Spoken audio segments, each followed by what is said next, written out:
ಈಗಾಗಲೇ ಬಹಳಷ್ಟು ತಡವಾಗಿದೆ, ಹೆಚ್ಚು ಮಾತಾಡಕ್ಕೆ ಹೋಗೋದಿಲ್ಲ.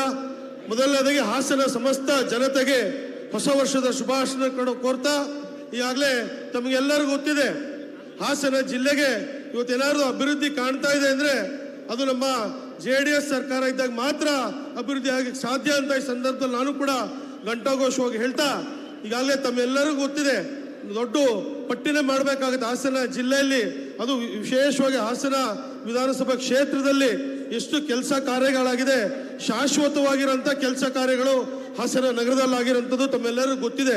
ಈಗಾಗಲೇ ನಮ್ಮ ಗೌರ್ಮೆಂಟ್ ಇಂಜಿನಿಯರಿಂಗ್ ಕಾಲೇಜ್ ಇರ್ಬೋದು, ನಮ್ಮ ಗೌರ್ಮೆಂಟ್ ಮೆಡಿಕಲ್ ಕಾಲೇಜ್ ಇರ್ಬೋದು, ಒಳ್ಳೆ ಸುಸಜ್ಜಿತವಾದ ಕೋರ್ಟ್ ಇರ್ಬೋದು, ಸುಸಜ್ಜಿತವಾದ ದೊಡ್ಡ ಮಟ್ಟದ ಒಂದು ನಮ್ಮ ಬಸ್ ನಿಲ್ದಾಣ ಇರ್ಬೋದು. ಹಾಗಾಗಿ ಹಲವಾರು ಕೆಲಸ ಕಾರ್ಯಗಳು ನಮ್ಮ ಹಾಸನ ನಗರದಲ್ಲಿ, ಅದು ವಿಶೇಷವಾಗಿ ಹಾಸನ ವಿಧಾನಸಭಾ ಕ್ಷೇತ್ರದಲ್ಲಿ ಆಗಿರೋಂಥದ್ದು JDS ಸರ್ಕಾರ ಸನ್ಮಾನ್ಯ ಕುಮಾರಣ್ಣ ಅವರ ನೇತೃತ್ವದಲ್ಲಿ ಏನು JDS ಸರ್ಕಾರ ಮತ್ತು ರೇವಣ್ಣವರ ಆಶೀರ್ವಾದ ಮತ್ತು ನಮ್ಮ ತಂದೆ ದಿವಂಗತ HS ಪ್ರಕಾಶ್ ಅವರ ನೇತೃತ್ವದಲ್ಲಿ ಆಗಿರುತ್ತದೆ ಬಿಟ್ರೆ ಈಗಿನ ಕಾಂಗ್ರೆಸ್ ಸರ್ಕಾರದಲ್ಲಿ ಆಗಿರೋ ಕೆಲಸ ಶೂನ್ಯ.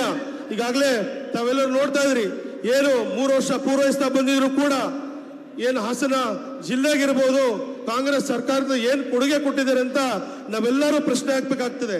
ಯಾಕೆಂದ್ರೆ ಈಗಾಗಲೇ 3 ವರ್ಷದ ತುಂಬಿರುವಂತ ಸಂದರ್ಭದಲ್ಲೂ ಕೂಡ 2 ಕಾರ್ಯಕ್ರಮನ ಕಾಂಗ್ರೆಸ್ ಅವರು ಮಾಡಿರೋದು ಯಾವ ಪುರುಷಾರ್ಥಕ್ಕೆ ಅಂತ ನಮಗೂ ಕೂಡ ಗೊತ್ತಿಲ್ಲ. ಯಾಕಂದ್ರೆ ನಮ್ಮ ಹಾಸನ ನಗರ ಪಾಲಿಕೆಯ ಮೇಲ್ದರ್ಜೆಗೆ ಏರಿಸಿ ಒಂದು ಬಿಡುಗಾಸನ್ನು ಕೊಡದಲೆ ಅದು ಲಿಖಿತವಾಗಿ ಹಾಸನ ನಗರಕ್ಕೆ, ವಿಶೇಷವಾಗಿ ಹಾಸನ ನಗರ ಪಾಲಿಕೆಗೆ ಹೆಚ್ಚುವರಿ ಅನುದಾನ ಮತ್ತು ಹೆಚ್ಚುವರಿ ಹುದ್ದೆಗಳನ್ನ ಇನ್ನು 3 ವರ್ಷಗಳ ಕಾಲ ಕೊಡಕ್ಕಾಗಲ್ಲ ಅಂತ ಹೇಳಿರುವಂಥದ್ದು ನಮಗೆಲ್ಲರೂ ಕೂಡ ಬೇಸರ ತಂದಿರೋ ವಿಚಾರ.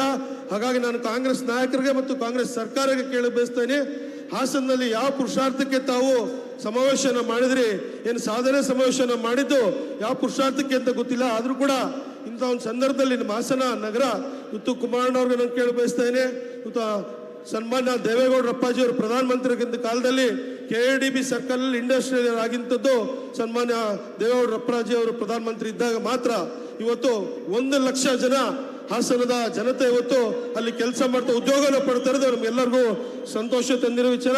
ಇವತ್ತು ರೇವಣ್ಣ ಸಾಹೇಬರು ಹಾಸನ ನಗರಕ್ಕೆ ಫಸ್ಟ್ ಗ್ರೇಡ್ ಕಾಲೇಜ್ ಇರ್ಬೋದು, ಹೋಮ್ ಸೈನ್ಸ್ ಕಾಲೇಜ್ ಹಾಸನಲ್ಲಿ ಬೇರೆ ಬೇರೆ ರಾಜ್ಯದಿಂದ ಬಂದು ಇವತ್ತಿಲ್ಲಿ ವಿದ್ಯಾಭ್ಯಾಸ ಮಾಡ್ತಾ ಇರೋಂಥದ್ದು ಬಹಳ ನಮಗೆ ಹೆಮ್ಮೆ ತಂದಿರೋ ವಿಚಾರ. ಇವತ್ತು ಹಲವಾರು ಕಾಲೇಜುಗಳು, ವಿಶೇಷವಾಗಿ ಮಹಿಳೆಯರಿಗೆ PU ಕಾಲೇಜ್ ಇರ್ಬೋದು, ಗಂಧದಕೋಟೆ ಮಹಿಳೆ ಕಾಲೇಜ್ ಇರ್ಬೋದು, ಫಸ್ಟ್ ಗ್ರೇಡ್ ಕಾಲೇಜ್ ಇರ್ಬೋದು, ಹಲವಾರು ಕೆಲಸ ಕಾರ್ಯಗಳು ನಮ್ಮ ನಗರದಲ್ಲಿ, ನಮ್ಮ ವಿಧಾನಸಭಾ ಕ್ಷೇತ್ರದಲ್ಲಿ, ನಮ್ಮ ಜಿಲ್ಲೆಯಲ್ಲಿ ಅದು ನಮ್ಮ ಕುಮಾರಣ್ಣ ಅವರ ನಮ್ಮ JDS ಜನತಾದಳ ಸರ್ಕಾರ ಇದ್ದಾಗ ಮಾತ್ರ ಅಂತ ಹೇಳಕ್ ಬಯಸ್ತೇನೆ.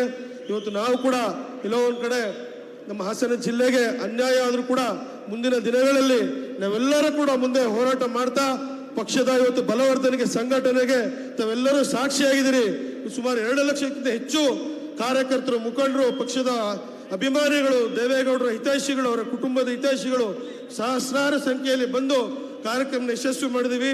ಇದು 2028ಕ್ಕೆ ಮುನ್ನುಡಿ. ಇದು ಮುಂದಿನ 2028ಕ್ಕೆ NDA ಸರ್ಕಾರದಲ್ಲಿ JDS ಮತ್ತು BJP ಸರ್ಕಾರದ ನೇತೃತ್ವ 100ಕ್ಕೆ 100 ಬರುವಂಥದ್ದು. ಮುಂದಿನ ದಿನಗಳಲ್ಲಿ ಹಾಸನ ಜಿಲ್ಲೆ ಅಭಿವೃದ್ಧಿ ಹೋಗ್ಬೇಕು ಅಂದ್ರೆ ಅದು NDA ಸರ್ಕಾರ ಮಾತ್ರ ಅಂತ ಈ ಸಂದರ್ಭದಲ್ಲಿ ಹೇಳಿ, ಹಾಸನ ಸಮಸ್ತ ಜನತೆ, ವಿಶೇಷವಾಗಿ ಹಾಸನ ಜಿಲ್ಲೆ ಅಂದರೆ ಹೆಚ್ಚಾಗಿ ತಾವೆಲ್ಲ ಬಂದು ಕಾರ್ಯಕ್ರಮ ಯಶಸ್ವಿಗೊಳಿಸಿದ್ರಿ. ತಮಗೆಲ್ಲರೂ ಕೂಡ ನಾನು ಸಹಸ್ರ ನಮಸ್ಕಾರ ಹೇಳಿ ತಮಗೆಲ್ಲ ಧನ್ಯವಾದ ಹೇಳ್ತೀನಿ. ಜೈ ಕರ್ನಾಟಕ ಮಾತೆ, ಜೈ JDS. ದಯಮಾಡಿ ಈಗ ಜನತಾ ಸಮಾವೇಶ ಹಾಸನ ಮತ್ತು